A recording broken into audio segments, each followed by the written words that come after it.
Hello everybody and welcome back to World of Warships Legends. My name is Spartan Elite 43 and tonight I've got a quickie for you guys in none other than Republic.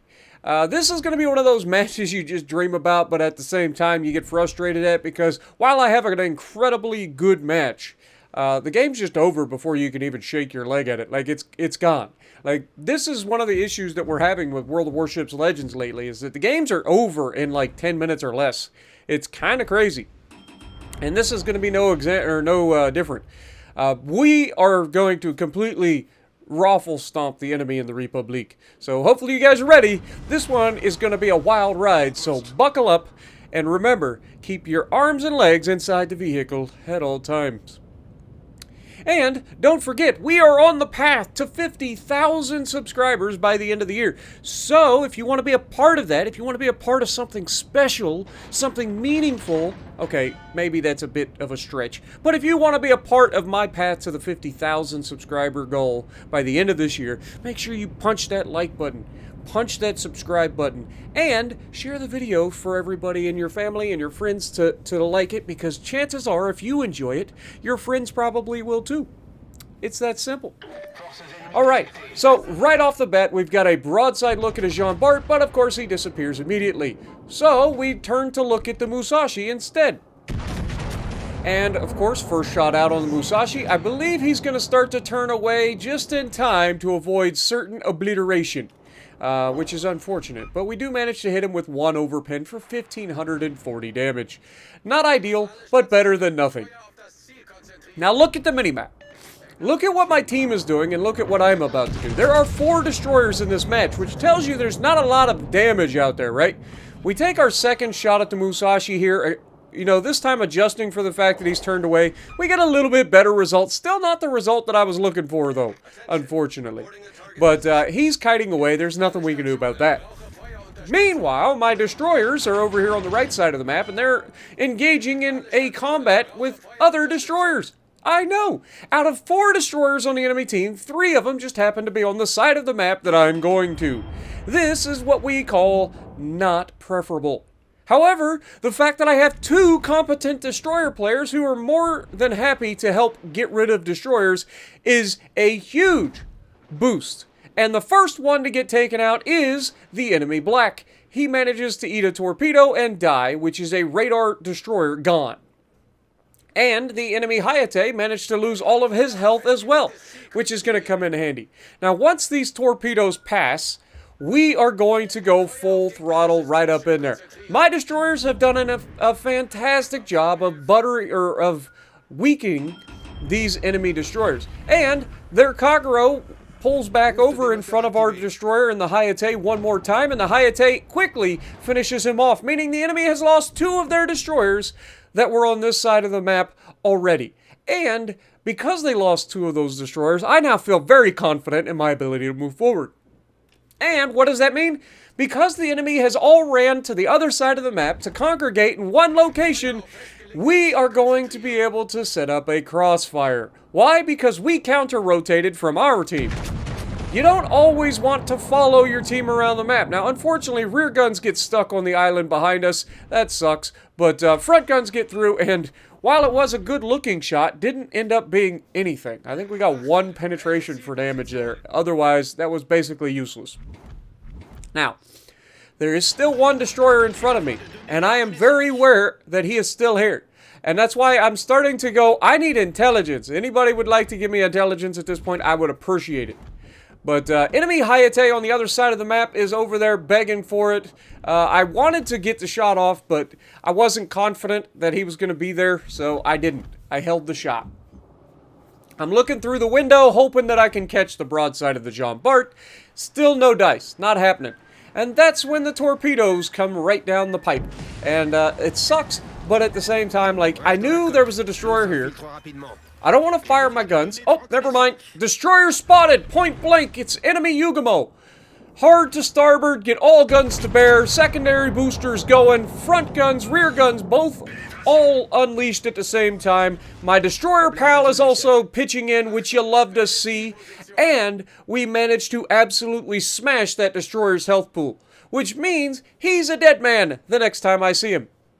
Now, obviously, he smokes up. He realizes he screwed up. He ain't used to having a battleship commander who's ready for him and ready to annihilate him at a moment's notice. But he makes a huge misplay. And thinking that he can just sit in his smoke and I'm going to be a dummy and fire my guns. There's nobody to spot me for him. So he's got to guess as to where I'm going to pop up and use his torpedoes that way.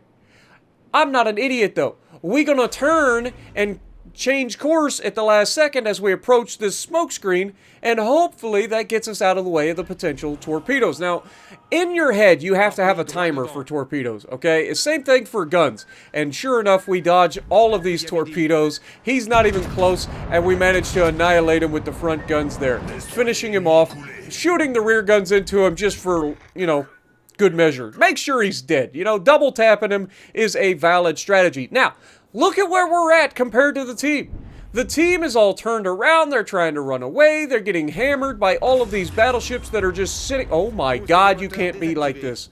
You can't. Surely you can't. We've got a smoke screen. We've got an island to protect us, and we get a blind shot into him, and it's only one. How does this man survive that? This guy needs to play the lottery. He has to play the lottery. Now, our smoke screen's about to dissipate. This guy's going to get turned away, unfortunately, which means he's going to get to survive for the moment.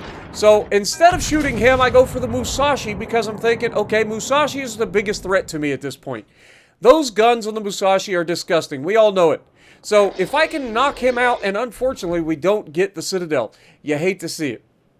But if I can knock him out, then I've got a much better chance of going up against the rest of these guys. Both the Iowa and the Marlboro, relatively easy to get rid of. Now, Musashi, again, he's begging for it. Like, this guy does not respect the Republic. The Republic has fantastic penetration with these high-velocity 17-inch guns, and we make him pay for it there. Lucky he didn't get removed. We had bad dispersion, otherwise he was gonna get sent home after that one. But, yeah. Good news is, we've whittled away his health, we've got a fast reload, we're actually able to catch him off guard here, and the shot's on the way, bonk, down he goes.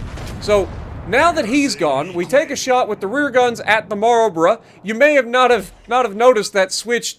As soon as we shot that front gun, we knew that the Musashi was dead, so we immediately switched over to shooting at the Marlboro. We shoot the rear guns first, then the front guns. Not the best looking accuracy, but it had potential. He is turning away now, but we're going to go ahead and shoot at him. He does get a double fire on us, which is not ideal. There's the Citadel we were looking for, and that pretty much seals the deal for this guy. Now, I've got this guy on my left that's in the Bismarck. We're going to go ahead and take a shot at the superstructure of the Marlboro, knowing that he's pretty much toast. Now we've got to start working on the Bismarck. So we get the guns ready, and this is the beauty of it. You don't always have to fire the guns at the same person. Sometimes you need to split it up. You know, shoot the front gun at one guy, shoot the rear gun at the other. It's a thing that you can do. Now, we're broadside to a Bismarck. Now, normally I'd be a bit worried, but it's a Bismarck, so I'm not that worried. He's going to struggle to hit me. And now we're waiting for all of our guns to be ready. He's going to open up the angle, and we're going to punish that superstructure. Look at the accuracy and respect it. Down he goes. 140,000, and that's our fourth kill of the game. Now we're on the hunt for the Kraken, and there are 2 people left. Iowa goes down, and our Kraken could be denied as long as the enemy destroyer doesn't do something incredibly stupid. Alright, we already know where this is going. The enemy destroyer is going to do something incredibly stupid, but to his credit, he doesn't really have a choice. He has to try to get in here. He's got to try to deny us the cap and hope that I'm an idiot in the process. And you'll see it takes me a second, but as soon as I recognize that he's spotted, I've got the secondary booster going, I've got my primaries tracking, we get the shot off, and absolute railguns, and we get the Kraken! You gotta love it. One of the fastest Krakens that I've ever had. I'm not going to lie. That is literally a Kraken in, what, 5 minutes? 144,000 damage, high cal, top of the leaderboard, 2,500 base XP. GG's to my 2 destroyer pals that were on my right side of the map. Well done. And if you like what I'm doing, punch the like button, leave a comment below, subscribe to the channel if you haven't already, and as always, I will see you in the next video.